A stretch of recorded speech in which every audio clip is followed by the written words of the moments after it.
Welcome to another edition of the Gratitude Podcast. I'm so excited to have this episode again because it's been a little while and I have amazing guests all the time. And today is another amazing guest. She is a business strategist and a content coach that I started working with just a few weeks ago. And she agreed to be with her. And her name is Naowshaba Ferdous. Welcome to the Gratitude Podcast. Thank you so much, Robert, for having me. I'm really excited to be here. Yeah, so you're working with Paul Getter and helping some of his clients. I'm one of his clients, and I'm curious how that came about. Like, how did you decide to work with Paul and then to benefit those of us that are clients of Paul's? Yeah, absolutely. So when I met Paul at an event, and I was seated with just all sorts of regular attendees and future clients of his, of course.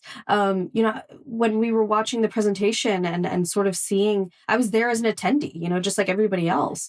In the conversations I was having with the folks sitting to my right and to my left, I couldn't help but, talk to them about content and messaging and all the ways that improves your business just really sort of happened naturally. And so funnily enough, the girl to my right is actually the girl who was to my right is now in his program, and I'll get to work with her that way. And she's super excited. I was super excited because all we were talking about when we were sitting next to each other is how your messaging and content affect everything about the way that you stand out online and the way that you attract the right people into your world. And so I kind of pitched him and told him like, hey, like this is what I'm noticing. These are the conversations I'm noticing in your audience. And so if the audience is saying these things, this is definitely going to be affecting your clients. So how can I help? How can I get involved? How can I support your people? Sometimes I'll even tell him about advice about his own content, and he'll sometimes take that, and run with it as well. And so he sort of saw the value in that pretty quickly and decided that there was going to be certain clients in his program that needed the support when it came to messaging and content. And that's kind of where my role within his world kind of came about. So, and I love Very it so cool. much. It's really, really exciting. Yeah, very cool. So for those people that don't know what we're talking about, Paul Getter has a program called Speakpreneur. And what he does there is he helps transform voices for influence, impact, and income. And I'm part of Paul's inner circle. And he does this event every like twice a month or so. And then people enroll in his program, and then he mentors and coaches, and he has the resources and teams to help you then become a speaker. And so that's what we're talking about.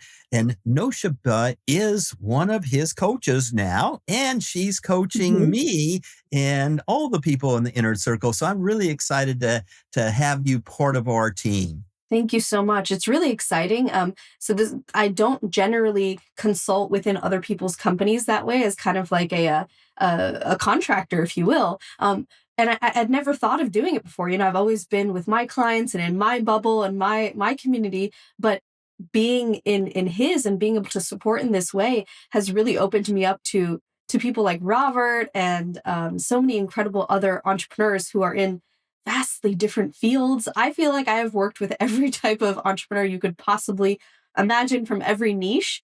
But we even have a new guy who's come in and he wants to combine his security business with a comedic angle.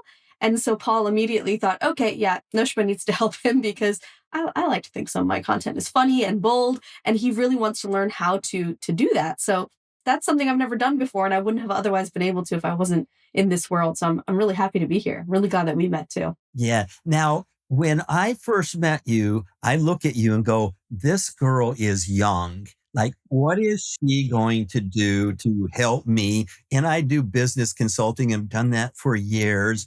And then you shared with us your story, and you have such a beautiful story. I was going to tell it, but I think it's better coming from you because you're going to not miss anything, first of all. And it's just fascinating. Would you share that with our audience? Yeah, of course. And I do run into that, and I'm aware of that. And, it makes me feel better because then I feel feel young, which is nice. So I am 30 years old. And so I think, for a lot of folks that, depending on who you ask, that's too young, that's too old, whatever. But essentially I have been able to, I think, have a really unique experience in two different ways. And so the first way I'll say is that I started running businesses pretty young. I started running freelance businesses in makeup artistry, tutoring, what have you, once I was 12 years old. And I actually found recently, Robert, and it's probably the first place I'm going to say it, is I found a journal that I had when I was 10 years old. I was running a community before the community I have right now, which is filled with female entrepreneurs on Facebook. We're almost at 32,000 members. Before I was running that community, I was running a community at 10 on MySpace. Okay. And it was called Girl Time. Okay. I don't know why I called it that. I'm 10 years old, give me a break. But in that notebook, I had branded merch that I was drawing. I had jewelry, bags, clothing. I mean, it was crazy. I didn't know what branding was, but yet I was doing it because in my head, I was like, okay, I'm going to sell this merch to the people in my community here on MySpace. So I'm just in my brain, I think there's just some entrepreneurship lever that has always been pushed up and has never been, it's locked in place there now. So I've really been running businesses for a very long time. And I've been, whether it was freelancing or consulting in someone else's business and helping them with creative direction or copywriting. I've been doing this for a while. And so when I transitioned online, when I realized that you can do this completely online full time, was in about 2019, 2020 time period. And my world changed. I realized there are communities on online filled with successful entrepreneurs that are doing this every single day, doing really well, and doing it from home or anywhere in the world that they want to, which is incredibly empowering to me, which is what led me to creating my community so other people can have those realizations. The second rather unique and I would say rich experience is that I've been able to help and support entrepreneurs that are below the 100K, below six figures level, all the way up to eight-figure founders and help like getting into their businesses and seeing, hey, here's what's not working, or here's what you could do better. I've lost count of the amount of people I've helped hit six figures in their business. That's such a massive milestone for so many people, and a couple people seven figures too. And lately, that's all who I'm attracting, folks in that space, and that's what I've always wanted. I've wanted to work with people who are really crushing it in their space and just want to know how to do it better. And that's kind of where I come in. That's so amazing. I started my work career at 10 as a newspaper boy, and I Mhm. did that for 5 years. I saved all my money. I invested in the stock market way back then when I was a little kid, because in one of my classes, they See? talked about stock trading. But by the time Yeah. I hit 16 years old, I had enough money to save to buy a car and a boat. And can't tell you why, even though that's the question I'm going to ask of you, is you are doing this. First of all, you're journaling at 10 years old. How many 10-year-olds journal?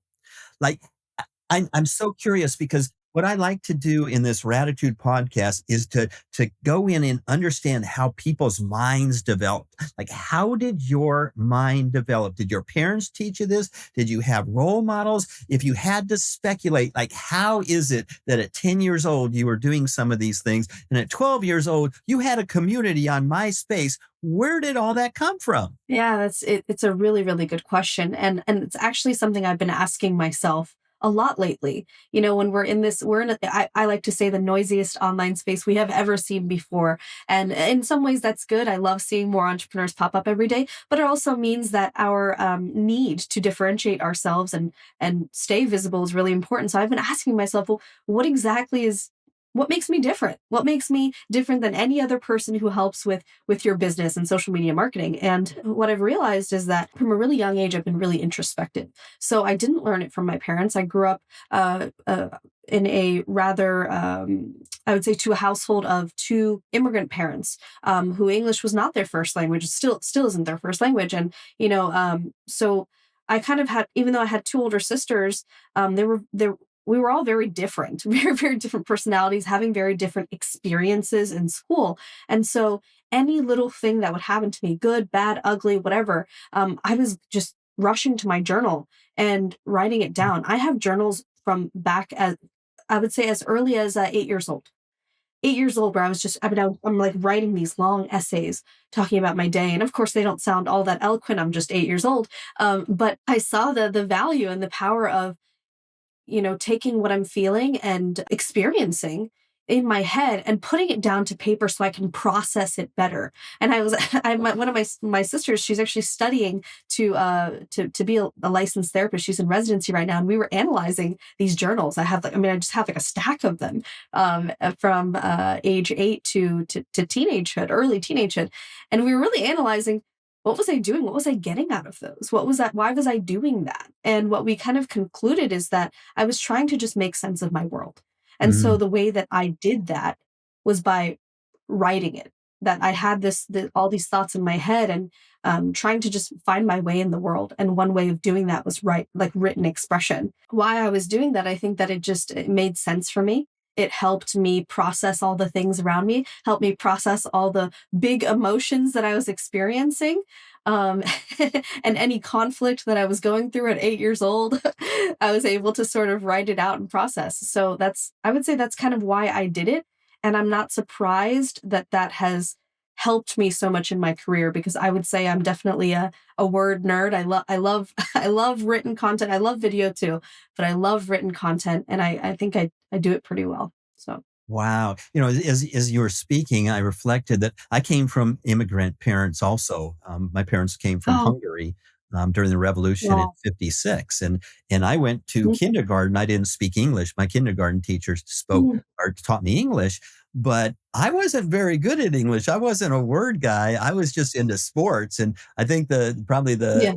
the toughest book I read in growing up was The Baseball Life of Mickey Mantle, and I certainly didn't journal, but Yeah. I do Yeah. now. In fact, I just started with a new coach last week, and we had a session this morning. And right after the session, well, in the session, first of all, he said he journals 15 minutes every day, twice. Mm. And Mhm. after our Love it. session, he wanted me to do 15 to 20 minutes of journaling. And just you Mhm. bringing it up, there's signs in life all the time. I need to get back to my journaling, which I think is an important tool to use, and one that I think my audience could really benefit from. But I want to turn now to, okay, you had this unique upbringing and introspection and growth that was almost like self-driven. When Mhm. did you come up with what your business statement is? Your one sentence, here's what I do, like you started coaching me to create, and it's been a challenge to do. What is your statement and how did you get there? I think the beautiful thing, Robert, is that that statement can evolve through time. We are never going to be the exact same person we are from year one in business. That I'm going online. I've been doing this for now 6 years. I started in 2015 offline, really consulting with businesses. In 2019, I transitioned everything online. That's where I am fully. And so in that time, that's like at least 6 years, really 11 if you're counting the offline years. There's going to be so much change for me during those times. And so the statement that I sort of land on now is that I help entrepreneurs all over the world get seen, remembered, and paid. And so the reason I kept it really simple is because I know that in those three words, seen, remembered, and paid, are three very emotional, those are words that really bring up a lot of emotions for people. I mean, when we break it down really quick, right? Seen. A lot of people feel like I'm really good at what I do, but I'm virtually just invisible. Okay, so I wanted to include that word, remembered. Okay, you can be seen. A lot of people have these viral videos and whatnot. That doesn't mean you're remembered. That doesn't mean you're making an impression in your people's minds where they can't get you out of their head. And paid, of course, is pretty obvious. We all have bills to pay. We all have a business to run, and of course, you want to be paid for the things that you're passionate about helping people with, the things that you're good at. And so the way that I do that, right, I keep the sentence rather simple and intriguing for you to wonder, okay, well, how does she do that? I don't have to say all of the how in the sentence. That's what my content lives for, right? The way that I do that is I combine traditional behavioral psychology with powerful, proven, high converting social media marketing strategy. And I find that, initially on the surface, those two worlds, like, where do they collide? But as soon as you start getting into the psychology side, you'll realize that if you truly understand the way people think and feel and act, selling to them becomes so much easier. It becomes more ethical. It becomes more comfortable for both you and them. And you get to this place where you never have to worry about where your next client is coming from, because you know exactly where your people are at mentally and how their behavior then looks like online. And so that's essentially what I help people do. And I've been able to help people across 27 countries. It doesn't matter the country, 27 countries master this because we're all human. That's what we have in common. So our behavior, these patterns we have, are really not all that different. And so that is why I combine those two otherwise very different things into the way that I teach business. That's amazing. As you were speaking, first of all, I love those three words. So it's been a few minutes since you shared it to me, but Yeah, I remember seen, remembered, and paid. Now, in right. my mind, I'm going to be working on how do I come up with something like that for what Yes, I do? Because the same exactly. thing is true with Paul Getter's phrase, helping people transform their voice for not income first, but for influence, impact, and Definitely. income. So I don't know if Yes. that's a formula. That's the one I'm going to be working with. The other thing that I found kind of interesting is when you said you help people all over the world. Yeah, I'm reminded that last time my assistant checked on our Ratitude podcast, for whatever reason, because it's kind of crazy to me that in whatever category the Ratitude podcast is in, we are number 4 in Argentina and in the top 10 in Romania. And I go, well, how would anyone even know about this in any of those countries? And we have created this worldwide economy, haven't we? Yes, we really have. And I think it's such a joy and such a pleasure for us to be able to do that. I'm immensely grateful because if it wasn't for us having these online businesses where we get to reach people outside of just this room that we're in, Yeah. it wouldn't ever be possible for us to reach people across all these continents. And Yeah. so I love it. I love that we get to do this. So you mentioned several things about what you do. Kind of go back again. What's your education, or how did you become an expert in this area? Was it from schooling? Was it from reading, from YouTubing, from just having experiences? How can you claim that you're an expert in psychology and in some of the things that you're really talented at? So I like to believe that none of us are really experts in anything. And so, what I mean by that, and I'll never claim to be an expert in psychology or an expert in business, because I think what happens when we do that, not to get too much on a tangent, but really, I think when people do that, they claim that they have the secret sauce and secret formula, and I just don't think that's true. Mm. What I boil down in my work is, like I said, that we as humans all follow very similar patterns, especially around safety. An episode that I recently just filmed in my own podcast was why you're actually stuck in your business.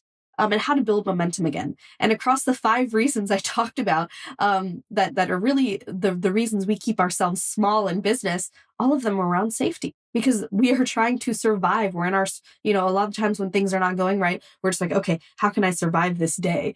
So I wouldn't say necessarily that I'm an expert, but I get what you mean by that. I'm good at what I do, and it certainly produces results for my clients and definitely for myself. And so, how I got this schooling, this knowledge, well, I would say by sort of putting myself in opportunities.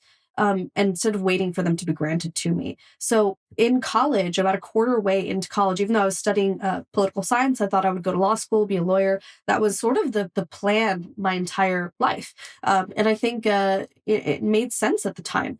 But about a quarter way into working with businesses and freelancing with them and helping them with their web design, their copywriting, their putting together their PDFs that they were going to be sending out and their email marketing and all the good things, I realized, okay, I have a lot to learn here, but I'm also inherently and naturally good at seeing some of the things that maybe the person who is employing me isn't seeing.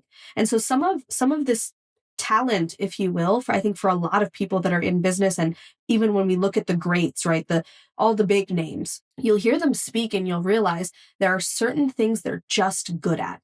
And for me, I think that is emotional intelligence and being able to take what people are thinking and feeling and really put it into digestible words, which then, of course, becomes social media content and all the good stuff. So I just saw an interview with Tony Robbins, and I just would watch the way that he was speaking to the person he was in the video with, which is Alex Ramosi, and you can just tell by looking at him That's not something he learned. It's just something he's good at. It's just who he is as a person. So I believe some of us just have innate gifts that we can either not use and nothing comes of it. That's fine, I guess. Or you can see that you have this talent and you sharpen it. So the way I sharpened it is by putting myself into these situations, pitching myself, asking these businesses, how can I be supportive? How can I help you? Or instead of asking, telling them, here's what I can do for you. I think a lot of people miss that with the pitch, right? I would literally go in and say, here's the things you need help with. And so early in my offline career, that is what I was doing. And it would work. And they would realize that, wow, this is so much better than I would do it. And it just caught on and it caught on and it caught on. And, I don't have a fancy business degree. I don't have any business internships. I was super focused on political science and, and getting my degree. And I did graduate college early because a year early. And the reason why is because every single weekend, Robert, I came home. I didn't go and party. And I understand like that's like a fun part of college. Every single weekend I came home to work with the businesses I was working with. Mhm. I wanted to make money.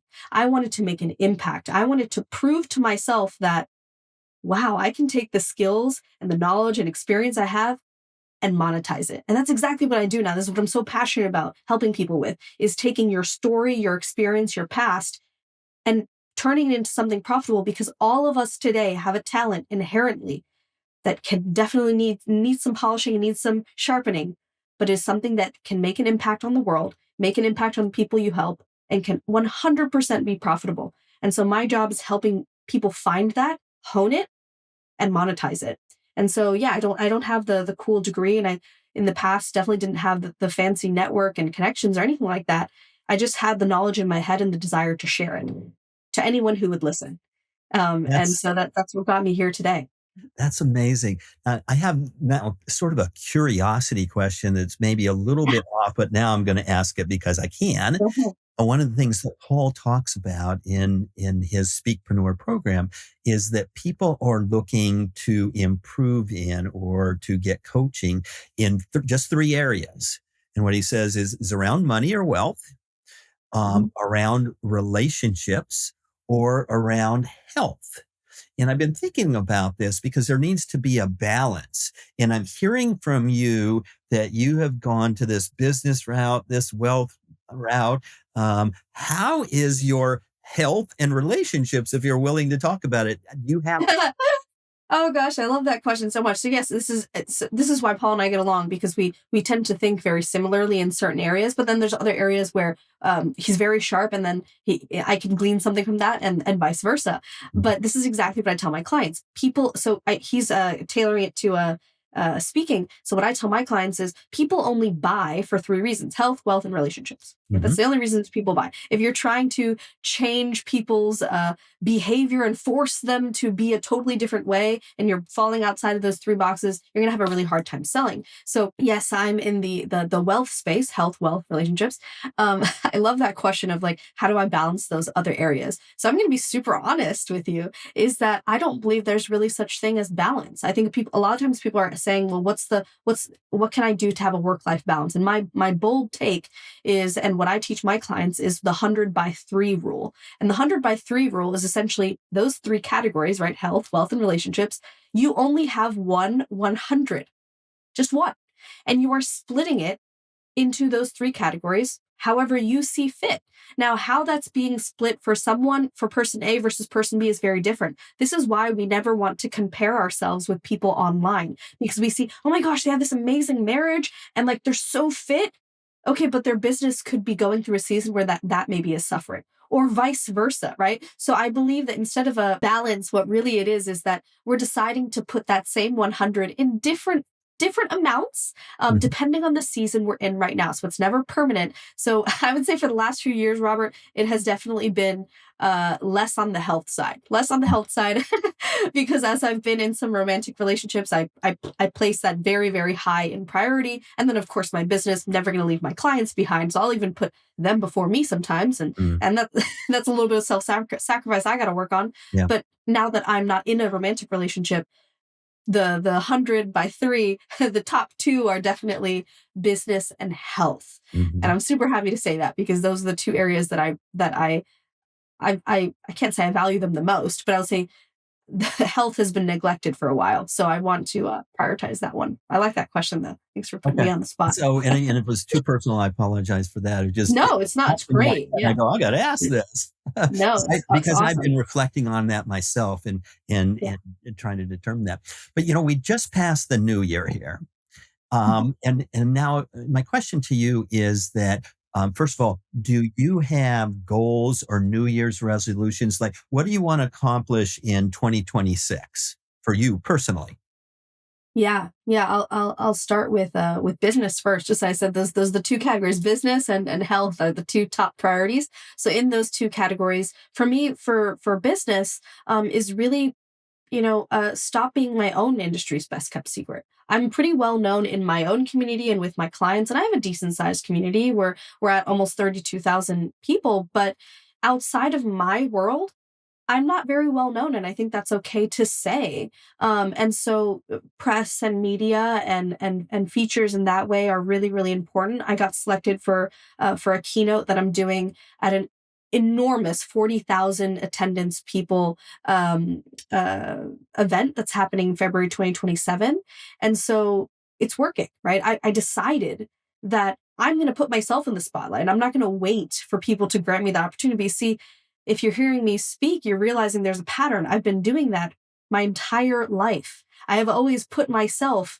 into those opportunities and advocated for myself, whether that, pissed people off or not. Mhm. There's actually a very fun study, Robert. I think you'll appreciate this. There was a psychological study done on women in the workplace, and I can't remember what year it happened. It's actually pretty well known. And essentially what it says is that there was two categories of women who self-advocated and have been doing what I've been doing, right? Putting themselves in places to get recognition because they knew they were smart.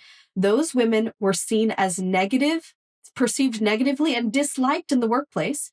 But the women who didn't self-advocate and didn't put themselves, in those places to get recognized, they were seen as passive, not knowledgeable, and that they didn't care. So I like to say if we live in a world where a woman's saying, "Hey, I'm good at what I do and I deserve to be recognized for it," if that's going to if I don't do that, it's going to make me seem like I'm dumb or I don't care, I would much rather be disliked. And so, putting myself in these opportunities for PR and media has been a huge priority this year, so that I can show people by example what you can do when you advocate for yourself and you spread your impact that way. And personally, just getting fit, getting fit, losing weight, all the good things, and really prioritizing my mental health. Mhm. Um, Something I know we mentioned the journals earlier, Robert, and you thought that was cool that I was doing that at that young age. Well, here's the crazy thing. I stopped doing them at a certain age. My sister and I saw that. Yeah, wait, you started at 8 and you kind of stopped around 13, 14-ish. Why? And we're like, why did that happen? My sister and I were really just sitting there trying to ponder. Well, because smartphones, right? I Mm. think around 12 or 13, maybe when I was 13 or so, something like that. Smartphones came out, and I had them, of course, but social media really started to get big. And Mhm. so, as a teenager, like anyone else, I was like, Mhm. "Cool, I'm gonna just reflect all my thoughts on the internet Yes. instead of writing it down." And that's kind of disappointing, but it's something that's a priority for me to bring back. Mhm. Uh, so, yeah, Have you getting heard back. of a book called The Artist Way? No, I have not. It's a book written by Julia Cameron, and she was married to James Cameron, the guy that created Avatar and Yeah, yeah. Titanic. And she was Mhm. his first wife, and they went through a divorce, and she was devastated. And she started this process called the Artist Way. And I think it's now 35, 40 years, and this book has been translated into like 35, 40 languages, and it's a big deal. And but one of the things that she has as part of her process, and her process is that everyone has a creative part of themselves, an artist that's part of them, Mhm. whether it's painting or singing or dancing or whatever their art is, that oftentimes has been taken out of them by a parent, a teacher, a coach, someone, and then we gave that up. And so she has a process to get back that artist or creativity back into you. And a key part of that she calls morning pages. And morning pages are journaling 3 pages a day about whatever pops up, and it's just a really unique process that I really love. So I've mentioned this several times on different podcasts to people, and I just mention that again because journaling is a really powerful process, and I encourage people to do that, and I encourage you to get back to it too. Mhm. Yeah. Yeah, yeah, it's definitely my roots, and, so I have ADHD, and that means that, I have something that, that a lot of people can maybe relate to, which is, the object you don't have object permanence sometimes, and so if that particular thing is not right in front of you, that journal is not right at your your nightstand or right in front of your face when you're grabbing coffee, then you're just not gonna do it. So, I think some hacks that I've had to do is really just intentionally placing those things. And so I love the morning idea. Make it the first thing you do and just Mhm. get those ideas right out of your head. I mean, I have very vivid dreams. I've had them my entire life, and I also remember them. There are some dreams that I had, Robert, when I was 5 years old that I still remember, which is really weird. Um, and so a lot of people will forget their dreams when they're waking up. I Mhm. still remember them. Like I'll remember them throughout the day, which is, and I don't even think that I have like the best memory in the world. So I don't know why dreams stay with me. Maybe I need to talk to a dream analysis expert or something like that. But I love that idea. Thank you, Robert, of like getting the thoughts out like immediately in the morning. That's definitely something that'll help. Yeah, Yeah. it's interesting you bring up dreams because this is something I'm fascinated about. I have Hmm. like 20 dreams every night. They're Oh vivid, my they're gosh. fun, they're amazing. I've wanted to write a book slash journal about it in the past. Mhm. Yeah. But I just read this book. And it was a fiction book by Dan Brown, and it's called The Secret of Secrets. And in it, they bring up this new science I'd never heard of. I'm kind of learning neuroscience, and it's part of my teaching. Yeah. They brought up something called noetic science. And Mm. this is that there's consciousness around us, and that the brain, rather than being the creator of our thoughts, is the receptor of consciousness all around us. Ooh. And Yeah. they go on to describe something in our brain called gamma aminobutyl acid. Uh-huh. And Yeah. I got on ChatGPT to see how real is this, or is it just, my fiction book that I'm reading? And there's a lot of reality to this. And there's this chemical in our brain called GABA that lowers and increases our receptivity to what's outside of us. Huh. And in it, what they say is that when you're dreaming, your GABA is lowered and things come to you. Mm. But the Mhm. reason that most people, not necessarily maybe you, when you wake, you forget these dreams, even though it's so vivid, is when you wake, that GABA increases Yeah. in your brain. So for you, it sounds like it doesn't increase all of Right. it, which is really amazing if you think about it. It means that more of consciousness is coming into your brain if you believe this science. It's kind of a cool Mhm. to kind of check into. That's actually so interesting you say that, Robert. So that's why I'm so happy that first of all that we've met, but that we Yes, get to have this me too. conversation because you just articulated something I have felt my entire life, especially when I got into business. I would sometimes feel like I'm pulling from what I was able to say, like this collective knowledge, right? And you're saying this consciousness that is out there around us. I sometimes felt like I was pulling from it without knowing and able to take this collective knowledge, collective consciousness, where someone else maybe is an expert in something, pull it, glean from it, and then go in and teach it. And I Mhm. remember there would be times where a client would ask me a difficult question, something that is going on in their business, a very difficult problem to solve, and out of nowhere, it was like an out of body experience where someone was sitting in there. Right? It sounds like I'm crazy, but I would answer the question, and it was an amazing answer. They would go and take what I just said, and they're like, "Oh my god, no, but it worked. Oh my gosh, I just closed this client." And I'm like, I don't, I don't remember being asked that question before. they did that day. So how did I have that knowledge? And I truly do believe that that is what's happening. And I think, yes, some of us are maybe more sensitive to it than others, and we're able to sort of have this knowledge of things that we didn't pick up a book yesterday and read about it. So Mhm. how do we know this? Well, because collective knowledge, collective consciousness is something that is all around us that we're able to pull from at any time when you hone that skill. I've had previous mentors talk about it and how they've experienced. I'm like, huh, that's very interesting. And so, like I said, there's maybe some people that are more uh, sensitive to it and are maybe choosing the path of entrepreneurship more than others because they are able to pull from that collective knowledge and help more people. It does sound very esoteric and it does sound weird to anyone who, I think if someone's on your podcast, they're probably super tuned into this kind of stuff anyway, and they're already interested. But for someone who isn't in these worlds, it can sound really weird. And I fully acknowledge that, but I can relate to that a lot, Robert. And I'm Yeah. sure you can too. Well, my background is engineering. And so I've come a long way since. And it wasn't until I ran into Abraham Hicks. Are you familiar with Abraham Hicks? Yeah, yeah. And they use the word channeling.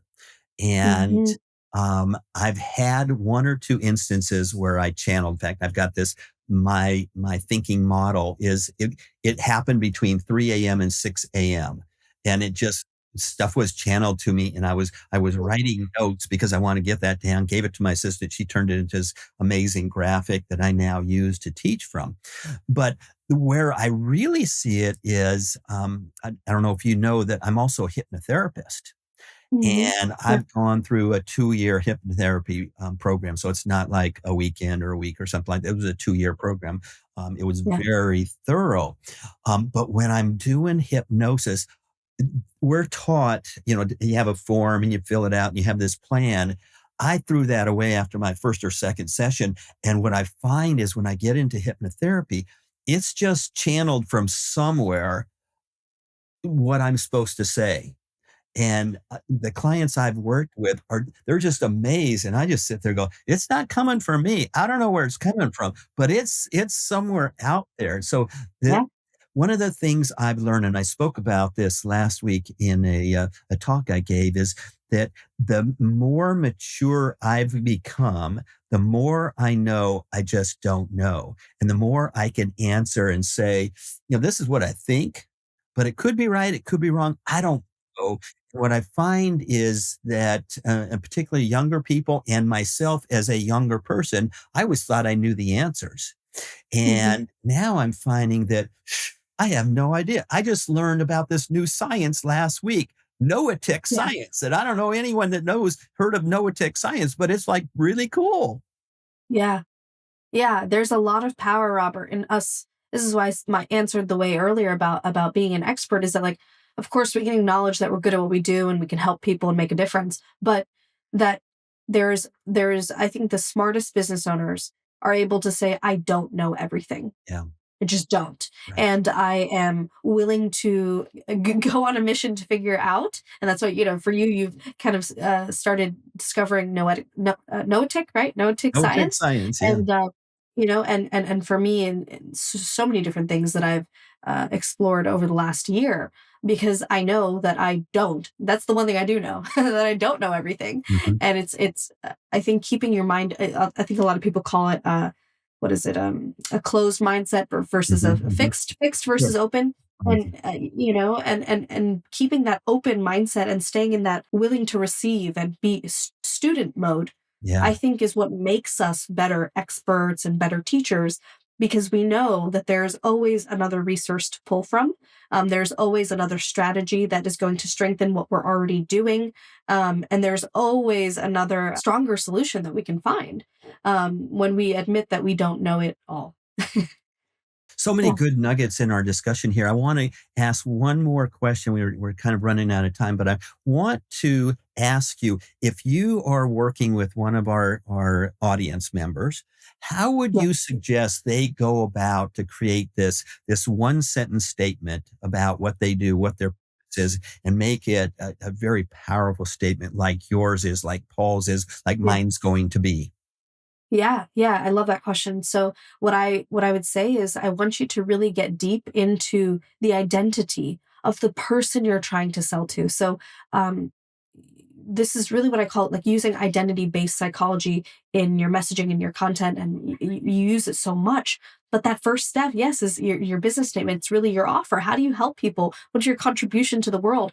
Ask yourself, what is your identity and where that makes up your strengths? What you're good at, what you enjoy helping people with, where you really shine, and really analyze the identity of the person you are trying to help at the exact stage they are right now, right? Before they've become an expert, right? When you're thinking of the person you want to help, what are they going through right now? What are they thinking? What are they feeling? What are they doing? What is their mind state like? What emotions are coming up for them? What is keeping them up at night? How would they self describe? If you had to create this identity chart for the person you're trying to sell to, is it a rather blank page? Well, then you're going to run into issues. That means you don't know your person well enough, right? But if it's a rather full page filled with tons of notes, you're really off to the right. You're really off in the right direction. And so I would say place yourself in their shoes, right? Take on their identity for a second. Ideally, you already have a good grasp of your own identity because, well, you're going to be the one helping them. So you'll need to articulate your own strengths, but putting yourself in their shoes and considering what they might be going through for a moment, and all the things that are swirling around in their head, right? What are their thoughts? How does that shape their beliefs? What beliefs do they even have? How is that then changing their behaviors or affecting their behaviors? What actions does that then look like? And what are the little habits they're taking every single day? I mean, I want you to really do an FBI level deep dive research into the person you're trying to sell to. This is, Robert, the number one mistake I see people make is that they will start pumping out tons of content, or they'll go live and do live streams, and they'll do all the things, or they'll spend tons of money on ads, or they're hiring for all sorts of roles for everything, but they haven't actually figured out who the person is that they're trying to sell to. Mm. And once you've got that, and you are really reverse engineering everything from there, your social media marketing, your entire business feels easier because you are not seeing your people as leads. Mhm. You're seeing your people as people. Mhm. So, That's beautiful. yeah. So Yeah. we're going to wrap up now, but if you had to give any kind of final words, any kind of advice to our audience that just wants to have this gratitude, amazing life in every aspect of their life, what would you advise them?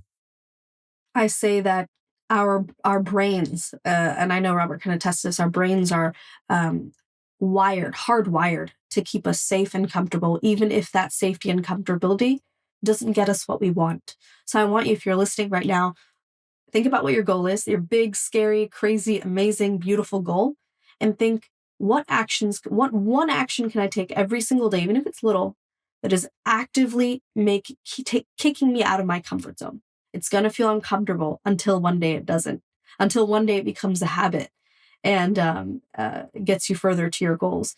Ask yourself, how can I knock myself out of this survival mode, this safety mode, keeping me small and keeping me invisible in my business? How can I actively shake myself out of that so I can take bold action and, do the things that make me uncomfortable, but move me closer to my business? Doing those things, compounding those over a long period of time, are going to help you hit the goals that you want to hit and get more of what you want out of life. Naowshaba, it has been such a pleasure and honor to have you here on the Gratitude podcast. I'm excited. I'm honored. I'm looking forward to working with you in the next coming weeks and coming up with an amazing statement for my work. And thank you so much for being here.